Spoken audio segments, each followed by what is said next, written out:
Apakah penculikan itu identik dengan pencurian? Kan tidak sama. Nah, apalagi tidak ada yang diculik. Jadi sungguh sangat memprihatinkan. Saya ingin menanyakan, yang melaporkan ini bukan masyarakat biasa, yang melaporkan ketua pengadilan. Kita tahu Mahkamah Konstitusi sudah membuat yang namanya putusan, atau sudah membuat namanya apa? Petikan putusan bahwa terhadap Undang-Undang ITE, pelanggaran Undang-Undang ITE pasal 27 ayat 3 itu adalah delik aduan. Yang harus dilakukan adalah orang yang mengalami kerugian, korban langsung.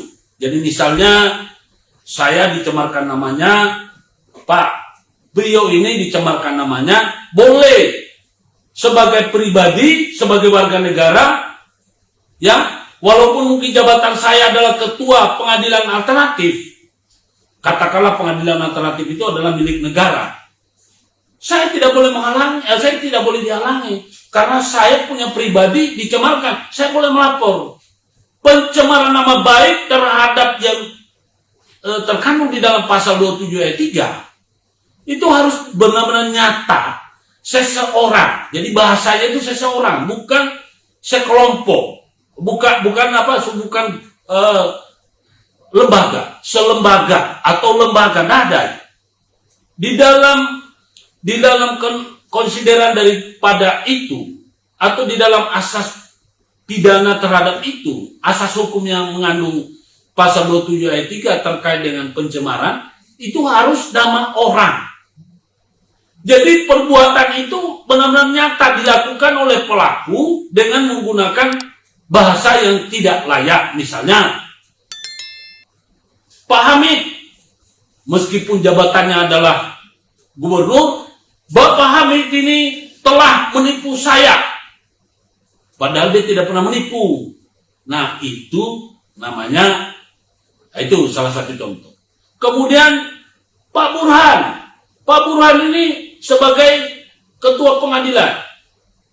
Pak Burhan memang ketua pengadilan, tapi Pak Burhan itu adalah pribadi yang harus dilindungi. Pak Burhan ini telah menodai sepupu saya, telah meniduri sepupu saya, misalnya gitu. Dan benar-benar itu telah mencemarkan nama baiknya, itu boleh melapor. Yang menjadi pertanyaan, ini ketua pengadilan yang melaporkan kami, satu, tolong diperhatikan. Isi laporannya itu adalah pelanggaran Undang-Undang ITE pasal 27 ayat 3. Ingat, kalau Undang-Undang ITE itu adalah lex specialis derogat generali. Jadi adalah undang-undang khusus mengesampingkan undang-undang umum. Artinya, kalau pidananya dijuntukkan 310 dan 311, ia adalah penghinaan dan pencemaran nama baik, fitnah. Nah, seseorang dituduh mencuri, padahal tidak pernah mencuri. Itu adalah fitnah. Orang yang difitnah itu boleh melapor. Meskipun jabatannya apa, yang penting dia melapor. Itu namanya delik aduan. Tapi yang jadi persoalan, kami ini sedang lagi menuntut hak di Pengadilan Negeri Sidoarjo. Kemudian hakim membuat putusan dengan menyeludupkan saksi ahli. Kami protes. Dan memang faktanya dia menyeludupkan saksi ahli. Yang dihadirkan adalah A, yang hadir di pengadilan itu adalah A, yang dia pakai pertimbangan putusan adalah B, padahal B ini nggak pernah hadir. Sesuai dengan perintah KUHP pasal 186, yang boleh jadi pertimbangan hanyalah saksi ahli yang didengarkan keterangannya langsung di muka persidangan. Ini yang tidak jelas. Kalau anak SD, anak SMP atau anak SMA yang tidak pernah belajar hukum, kemudian melaporkan salah, wajar. Ya. Nah, oleh penyidik harusnya menolak. Karena nggak sama, nggak sesuai. Tapi karena ini adalah ketua pengadilan melaporkan masyarakat untuk memberi pembelajaran. Bagaimana? Tadi sudah jelas. peran serta masyarakat dalam hal ya terkait dengan undang-undang nomor 28 tahun 1999 tentang aparatur negara yang bersih. Ya, bebas dari KKN.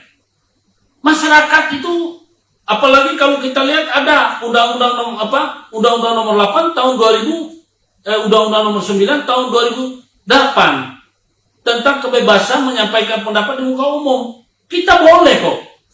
Lah, undang-undang itu apa maksudnya? Apakah itu tidak berlaku semuanya?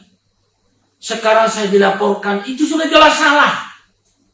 Ketua pengadilan bukan cuma sekadar sarjana hukum, tapi ahli hukum.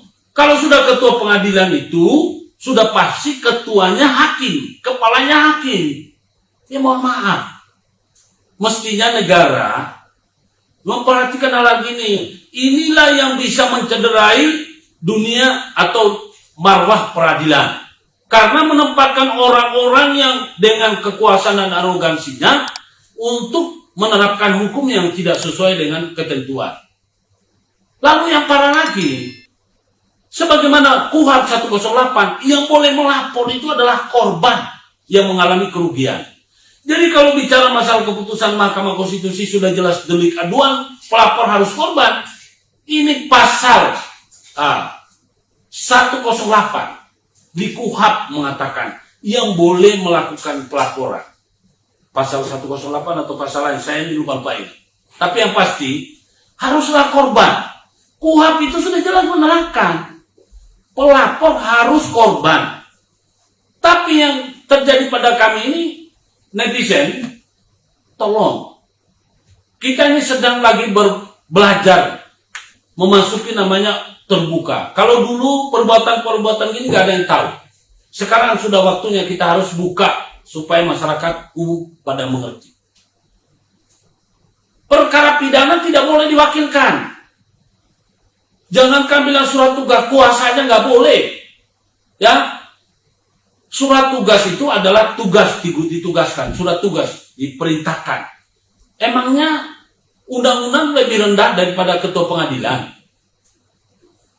Undang-undang sudah jelas mengatakan dalam perkara pidana tidak ada cerita tugas ataupun kuasa dalam hal melaporkan pidana. Yang di BAP boleh melapor, tapi akhirnya di BAP haruslah korban. Nah, saya mau tahu terhadap yang kami viralkan itu bukan, saya nggak menyuruh siapa-siapa, ya. Tapi baiklah, saudara. Ini kalau ada kesalahan, mestinya setelah kami bersuara, tolong dengarkan suara kami. Karena jujur aja saya nggak akan diam. Kalau perlu potong leher saya siap, leher saya dipotong.